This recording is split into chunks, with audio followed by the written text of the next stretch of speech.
Greetings all, this is Hairy Nick. How's everyone out there going? Welcome back to the desolate wasteland of the Junkyard, where we talk about some ships in X-Wing that are just not going so well and just feel a bit crappy to play with right now. And I wanted to get just one last of these episodes out before the points change in a couple of days. Or at least we're going to get the announcement for when the points change is going to occur in the next couple of days. FFG were a bit vague on that announcement. Plus, I wanted to give another faction some love because we've been focusing mainly on the Scum and Empire faction. Not that that's a bad thing. I anticipate as I do more of these episodes, I'm not going to sort of evenly spread out the videos like I do with the Hangar Bay because these things don't tend to happen in any kind of balanced fashion. FFG really are trying to get everything as balanced as possible, so it's never going to happen quite as evenly as we might like. And on the Rebel faction, there's something very interesting going on meta-wise, and that is the abundance of lists running Princess Leia. Because Princess Leia is very, very cheap and very, very powerful. I did an entire video on this a couple months back. And basically, because of the prevalence of Princess Leia, a lot of ships that would otherwise not be able to see much meta play now have, like Z95s or B-Wings, or even the Falcon arguably would be struggling. But there is one ship on the Rebel faction which doesn't seem to have had much of a push despite all of this. And the ship we want to talk about in today's video is the Auzituck gunship. The wooden Wookiee dropship thing that we saw briefly in episode 3 and in one of the Star Wars comics. It is basically the representation in the game of the Wookiees, apart from, of course, Chewbacca in the Millennium Falcon.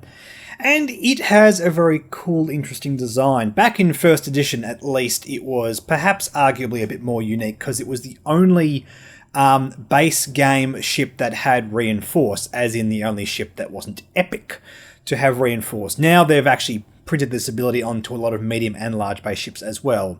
It's fairly innocuous, and it doesn't really make sense that these ships wouldn't have it.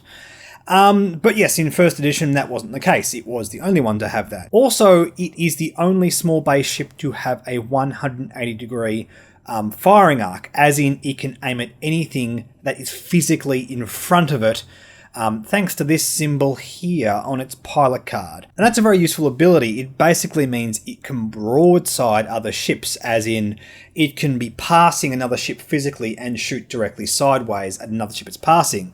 Something that a lot of other ships can't do, and because of that, it basically means in general it will take more shots than the standard forward-facing firing arc ship. Unfortunately right now what seems to be keeping it back is the design of its pilots, or lack thereof, and their loss of relevance in second edition. Now we do have one generic pilot here, the Kashyyyk Defender at 46 points, and while we're having a look at this, let's just take a look at the base stats of this ship.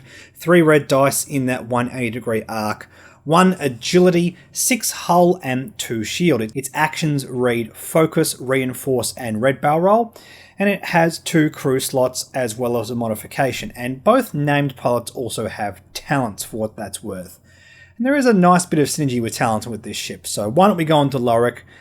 For an investment of an extra 6 points, you get this Initiative 3 pilot. After a friendly ship at range 0 to 1 becomes the defender, you may spend 1 reinforce token. If you do, that ship gains 1 evade token. And it's important to realise, if you take a look at this Lorik and compare it to the first edition version of Lorik, you could be forgived for thinking it actually has the same effect, but in fact the evade token from second edition is not as powerful as adding an evade result. Because you only get to change 1 dice. Back in first edition, if you actually gave the ship an evade token, it would have the same effect. I'm not quite sure why they chose to go that way. So it's a slightly stripped back version of the design, plus the main thing holding Lorik back is the lack of combos he has in second edition. Back in first edition, you could run Lorik alongside Biggs Darklighter.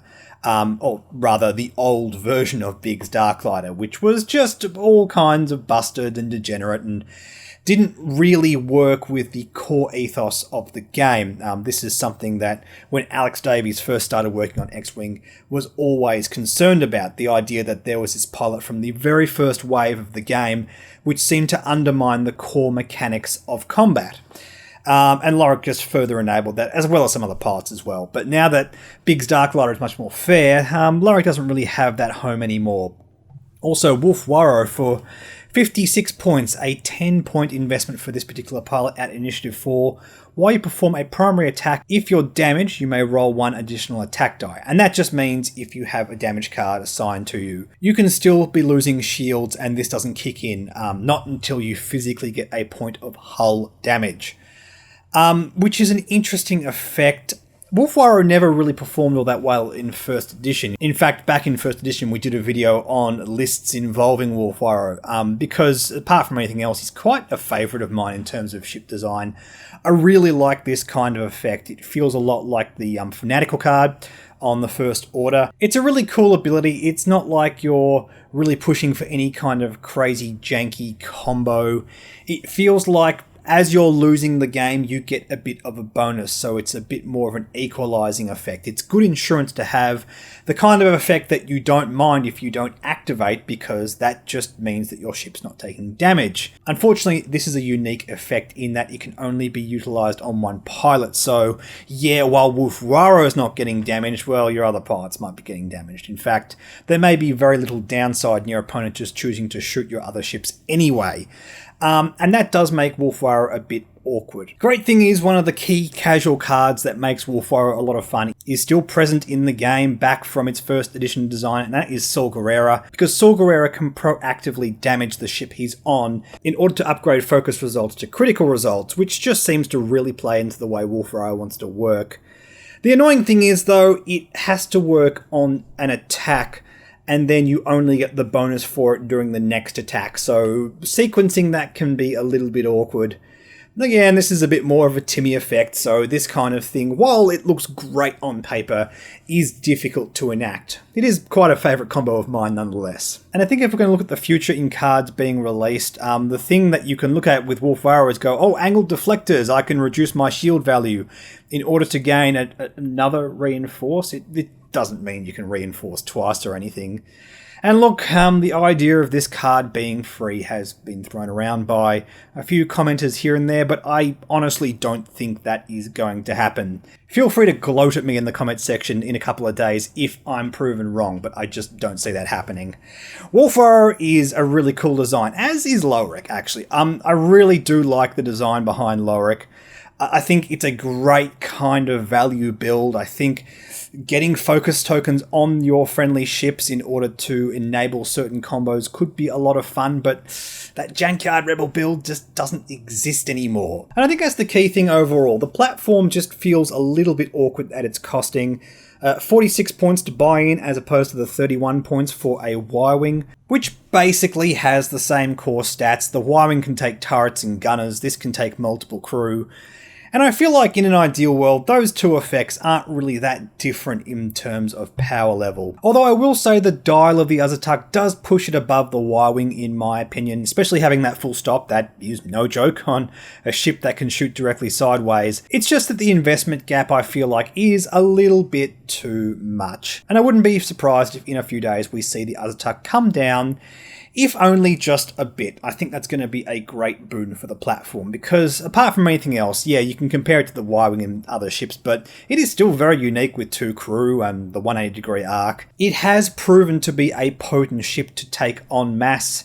If you guys were familiar with the Magic Carpet Ride list from first edition, which flew 4 of the generics, with the Wookiee Commandos was a kind of fun, just hard-hitting value build. But I think ultimately the biggest issue with this ship right now is the lack of pilots and the existing pilots just not seeing relevant play and not having a relevant home, which is what we just spoke about. And I'd really like to see more pilots enter onto this ship. Maybe even have a Chewbacca pilot. I mean, why not? Why is it so inconceivable that Chewbacca may have flown one of these things at some point? Maybe even be crazy and put a Han Solo pilot on.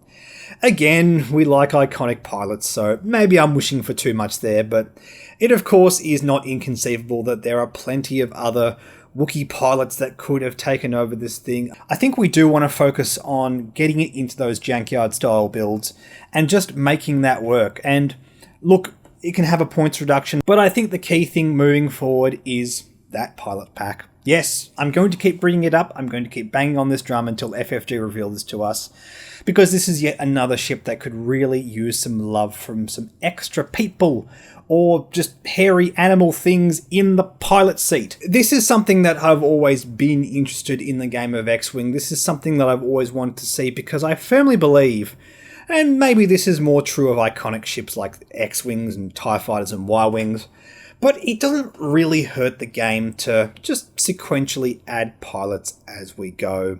It helps FFG sell older packs, and it doesn't have to mean that we're introducing power creep into the game. It can mean that we're just introducing some more diverse design. Diverse design is one of the things that really helps combat power creep, because you can attack the game from different angles. It means things aren't so linear, and just buffing that one stat over and over again isn't going to make old ships irrelevant. If anything, it makes old ships more interesting. It means we have different kinds of archetypes.